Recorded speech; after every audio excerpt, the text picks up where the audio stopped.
أعوذ بالله من الشيطان الرجيم. بسم الله الرحمن الرحيم. الحمد لله رب العالمين، وصلى الله تعالى على سيدنا محمد وآله الطيبين الطاهرين وسلم تسليما. bandiraɓe julɓe, bandiraɓe musidɓe, assalamu aleykum wa rahmatullahi wa barakatuhu. Ko adi fof eɗen jetta Allah tawtinɗo men oɗo ñalawma e bandiraɓe men e musidɓe men taw ko kañumen keblingo ɗo heblo. Allah kadi tawtini men ɗum. eɗen jetta hen Allah no feewi. yo Allah rokku en kadi tawtoreje ñalawmaji goɗɗi garoji bi jahi rasulu sallllahu alih wa sallam.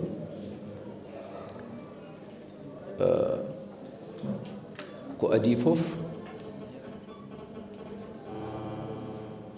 ko yettude hebluɓe goɗɗo e heblo.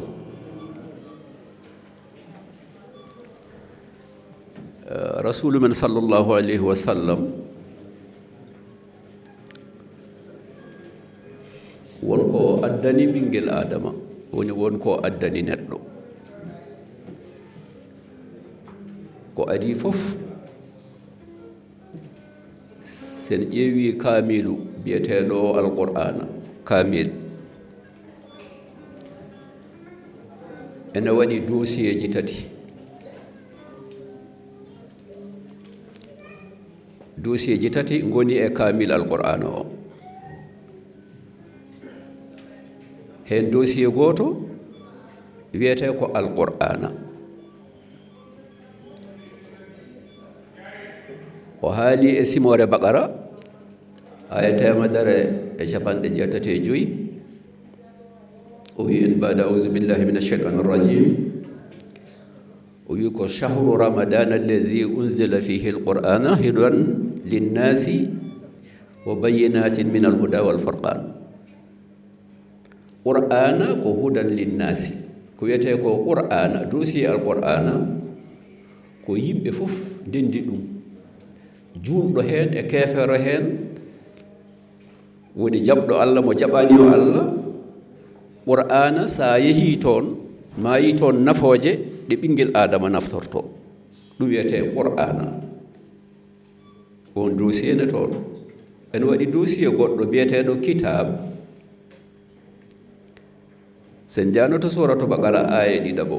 o wi ko zalikal kitabu la rayba fihi hudan lilmuttaqina. ko wiyete ko kitab ɗum ko peewal wonande jaɓɓe Allah ɓe. wadde dossier goɗɗo ari. ene waɗi dossier goɗɗo biyeteɗo saba almasani. saba almasani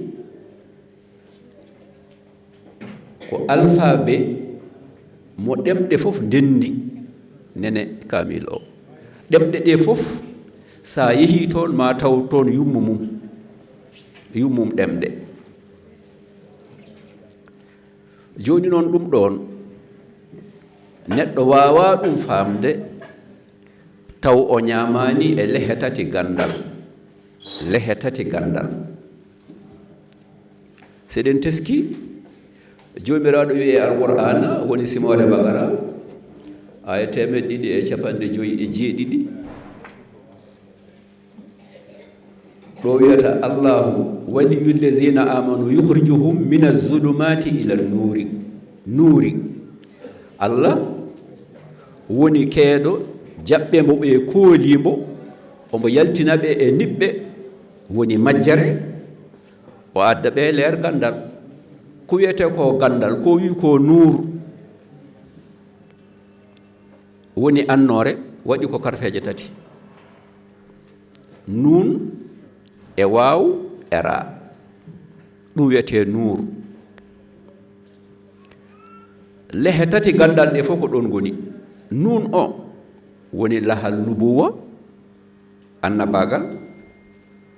waaw o woni lahal wilaya, ɗum woni waliyagal. raa o woni lahal risala, ɗum woni nelal nelaɗo sallllahu alayhi wa sallam ko totta ko yo addan yimɓe. woni lehe tati ɗeɗo lehe tati neɗɗo ñaamata nde jogoo gandal ko wiyete ko gandal wadde ayi kanko rasulu men sallallahu alaihi wasallam ko addani ko ɓinguel adama ene foti ɗum andu ɗum sabobini dental ngal ɗo bangal invité jooɗiɓe ɓe ɗo min sinno ko sagam taw seeremɓe diwan o fof ene tawtore dental jonde nde chaque année taw kamɓe fof ɓe ngara ɓe keɗo wonno neɗɗo ene foti famde njum mbeɗa heewi ɗum haalde mbimi won koɗɗo e njum wonmo njum hoɗi e mum ɓe ɗiɗo ɓe jiiɗani koɗɗo o e njum fewdata njum komo njum hoɗi e mum ko on fewdata njum ɓe ɗiɗo ɓe jiida koye subaka he jaami ha ngesam waalo nde jahatmi nde ƴettumi ko laana jaami ɗo ndewannomi e oto walla ɗo ndewannomi e saret ko laana ƴettumi garmi ha jettimi e ngesam ladde nde fof ene heewi ndiyam eɗen nganndi ili kono goram ko ni ƴeewirten kadi ndiyam ɗam ruttoɗam yaha haɗam laaɓa taw ko nafoore seeɗe ɗam jogini men no foti Allah waɗi ɗum duuɓi eɗen tawtora omo waɗa ko wayni kono neɗɗo wonko welsinto taw nafoore fof ko heen woni enen en belsindiima haa barage waɗaama Ndar waɗaama Mali wona barage o waɗaama ɗo ene jibina courant sene jibina courant wadde ko ma maayo ngo tello to heewa wona e tournude mbele men dañ courant ɓe jeeya men courant wona ɗum kam yawtori en ko ponnoɗen wadde heen fof yawti en jaɓii ɗum yawti kono wonko heddi ko jogiiɓe volonté wonno leñol kaatane ɓamtaare mum ko nayi so alaa ɗum tan leñol ngol ɓamtatako ko adi fof haatande adande ko ma leñol jogoo laamɗo ɗiɗo ɓere nde ko ma leñol jogoo ganndo tata ɓere nde ko ma leñol jogoo galo naya ɓere nde ko ma leñol jogoo katante ɗum so leñol alaa ɗum maayi wona e jooni ko wayno no ladde nde ildata ni rawata koye caalli ɗi fotaani boon fadeede laamu yo fewndane ɗum ko jogiiɓe volonté tan jogotoo volontaire mumen o jogoo fayida mumen e fulla mumen mbaɗa heen ouvrage uji ɗi nganndanɗaa hoore ma so ilam ɗam naati ruttotaa ko ene waawi fewndede taw so ndiyam ɗam naati e ladde nde so maayo ngo ene tello ndiyam ɗam daroto ɗum ko fewde ɗum ne weeɓi so tawii jooni ladde nde fof waɗi ndiyam goo en nguletaake ɗiɗi men dañ liɗɗi tati men dañ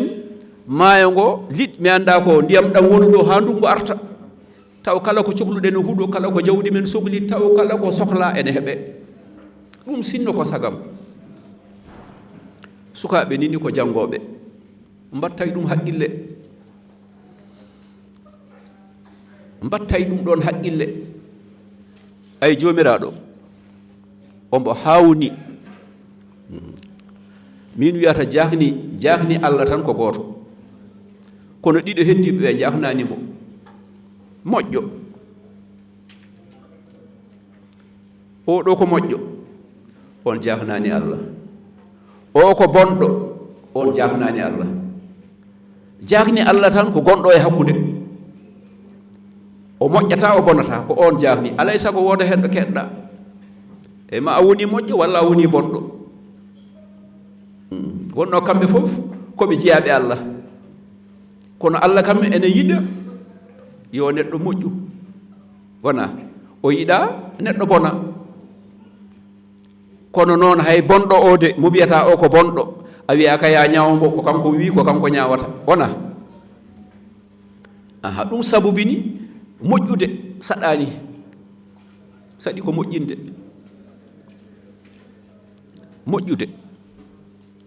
ndaw ko weeɓi moƴƴa an tan e hoorema moƴƴa ndaw ko weeɓi saɗi ko moƴƴinde ay kala ne mbiɗa aɗa moƴƴina way kono fewde jinmi wiide ko fewde saɗani saɗi ko fewdude ay kala ne mbiɗa aɗa fewda ko nden dañata probléme uji ɓattiɓe ma boom ko ɓen gaddantuma probléme uji kono neɗɗo fewndat mbeɗa teski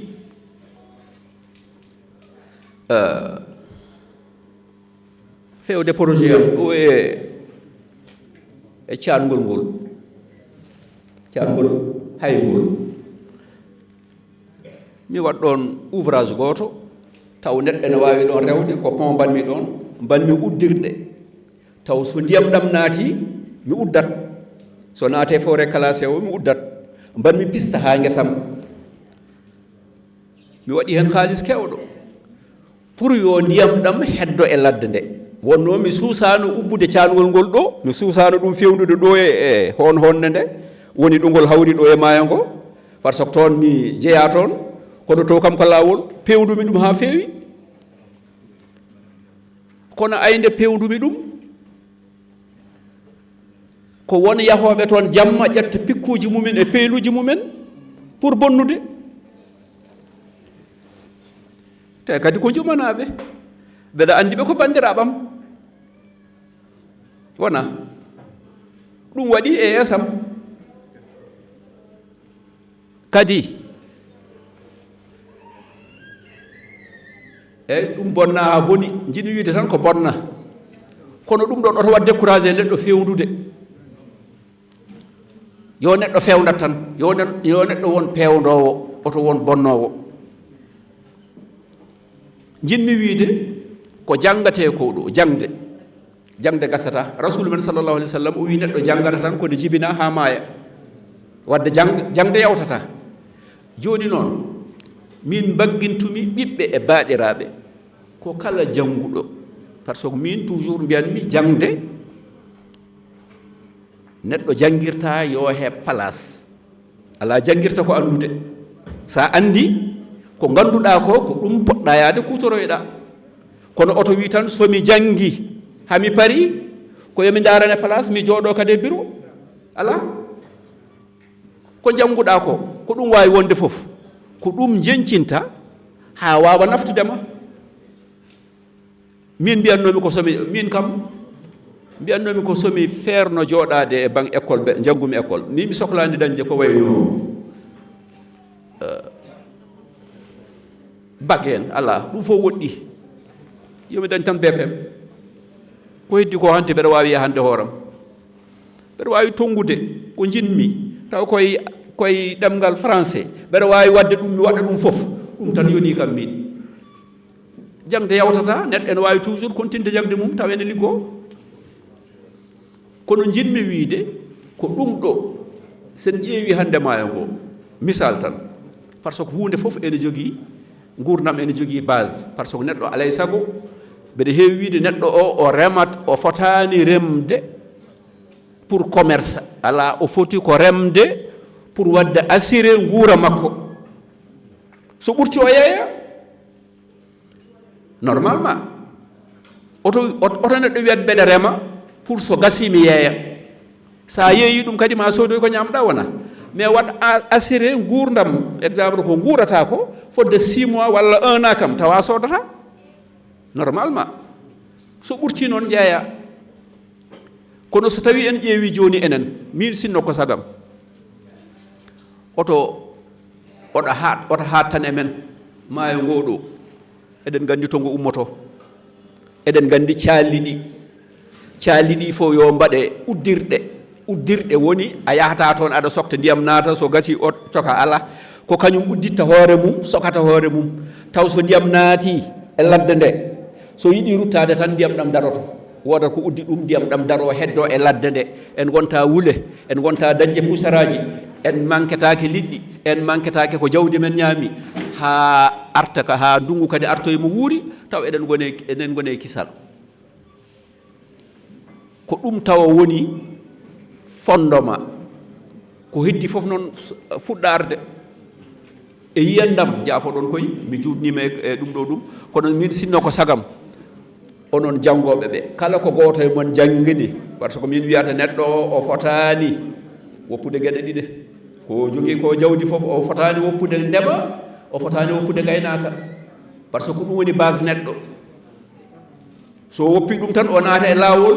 ngol wona laawol makko neɗɗo toujours ko heɓi ko jawdi fof walla ko jogii ko fof ko woni ko lamɗo fof yo ndar ngesa yo ndar jawdi ko ɗum woni fondement gurdam neɗɗo sa woppi ɗum ne ko umme ɗum ɗo ma ndaroy ɗum te wurde e poos tan maaro ummo e poos diwlin ummo e poos sukara ummo e poos warga ummo e poos ɗum yahata hen saha jiya neɗɗo ene defa atta e boom hay nana o soodoy te taw galle makko ene yaaji omo wawi ɗon wadde nana o wawa pourquoi omo yawa nana o mo waɗata e atta e makko kono ronko ɗum wadde joni hay soko atta e ko ma o waɗa kadi bujjoy walla bu sappo soodoy nana ɗum ene moƴƴi ɓuri hersinade fof ko tima e lahal aɗa ñaama taw ko ñamata ko fof ka coɗɗo ɗum yi o won kay hay soko hen gueɗel gotel kam ɗum ɗo koy o taw ko an remi ɗum walla o kam ummi koɗo ma kono fof tan ummo e poos jaafoɗon mi junnima assalamu aleykum wa rahmatullah